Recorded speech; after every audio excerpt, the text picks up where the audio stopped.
Hello, today I'm going to talk about primary source. So what is primary source?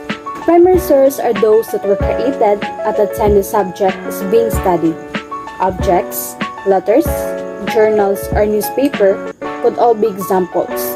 To be accepted as primary source, they must be from the time period being studied. This can include copied images of original documents or reprinted editions of a book.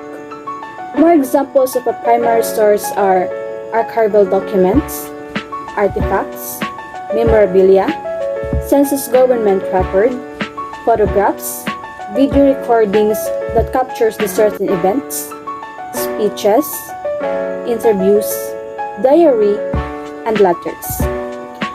I thought the readings in Philippine history subject were boring. But guess what? I learned a lot about this subject. But the one that really helped me is the primary source.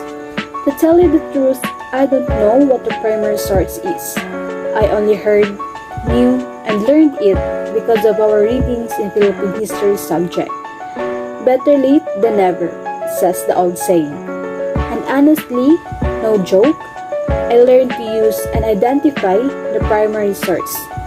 And it really helps me with my academic tasks, not only in my academic tasks, but also in my day-to-day life.